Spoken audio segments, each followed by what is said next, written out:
Good morning students. आज हम चतुर्थ पाठ गीताया उपदेशा यानी गीता का उपदेश पढ़ेंगे। इस पाठ में भगवान श्री कृष्ण महाभारत में युद्ध के समय अर्जुन को गीता का उपदेश देते हैं। तो सबसे पहले हम शब्दार्थ पढ़ेंगे। वासांसी वस्त्र, जीर्णानी मीन्स पुराने, विहाय छोड़कर, नवानी मीन्स नए, उपराणी मीन्स दूसरे, संयाति प्रवेश करता है, देही आत्मा एनम इसको, छिंदंती काटते हैं, दहती जलाता है, पावका अग्नि, क्लेदयंती मीन्स गीला करता है, शोष्यति मीन्स सुखाता है, मारुतः वायु, युजस्व तैयार हो जाओ, ध्रुवम निश्चित, अवाप्यसी प्राप्त करोगे, हतो मारे गए, प्राप्यसी प्राप्त करोगे, जित्वा मीन्स जीत कर, भोक्ष से भोगोगे, मही मीन्स पृथ्वी को, ग्लानि ही मीन्स नाश। भारत, हे अर्जुन, अभ्युत्थानम वृद्धि, आत्मानम अपना स्वयं का, सजामी सजन करता हूँ, कौमारम बचपन, जरा मीन्स बुढ़ापा, देहांतरम दूसरे शरीर की, न मोह्यति शोक नहीं करता, वेत्ति जानता है, हंतारम मारने वाला, हतम मारा जाने वाला, उभव दोनों, हंति मारता है, हन्यति मारा जाता है, परित्राणाय रक्षा करने के लिए, विनाशाय विनाश के लिए, धर्म संस्थापनार्थाय धर्म की स्थापना के लिए, संभवामी उत्पन्न होता हूँ, कदाचन मीन्स कभी भी, कर्म फल हेतुर्भू कर्मों के फल के लिए, ते मीन्स तुम्हारी, संगो मीन्स आसक्ति, अकर्मणि कर्म ना करने में।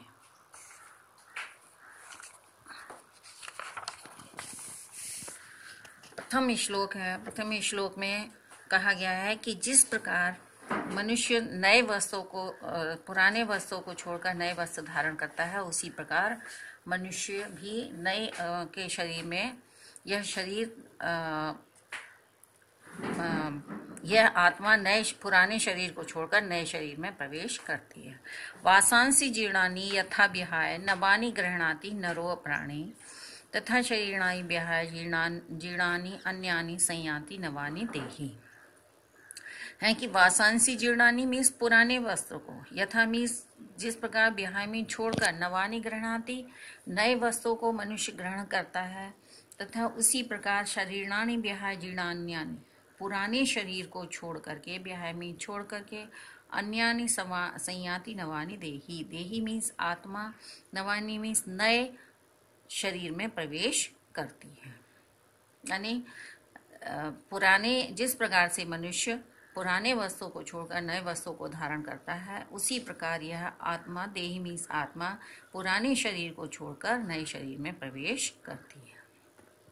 सेकंड है, नैनम छिंदंती शस्त्राणि, नैनम दहती पावका, न चैनम क्लेदयंतापो, न शोषति मारुता। कि इस आत्मा को न तो शस्त्रों द्वारा काटा जा सकता है, न आग जला सकती है, न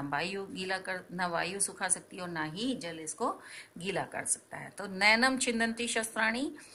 छिंदंती मीन्स काट सकता है, शस्त्राणि शस्त्र, नैनम दहती पावका, न इस आत्मा को शस्त्रों द्वारा काटा जा सकता है, नैनम दहती पावका, पावका मीन्स अग्नि, और न ही इस आत्मा को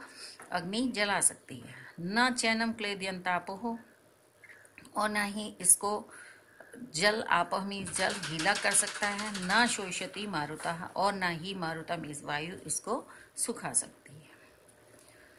नंबर थर्ड, सुख दुखे समे कृत्वा, लाभा लाभो जया जयो, ततो युधायुजस नैवम पापम अवाप्यसी। कि हे अर्जुन, जय पराजय, लाभ और हानि और सुख और दुख में समेकृता समान समझ करके, तथो युधाय युजस समान समझकर उसके बाद युद्ध के लिए तैयार हो जाओ, नैवम पापम अवाप्यसी, इस प्रकार युद्ध करने से तू पाप को प्राप्त, नैवम पापम अवाप्यसी, इस प्रकार युद्ध करने से तू पाप को प्राप्त नहीं होगा।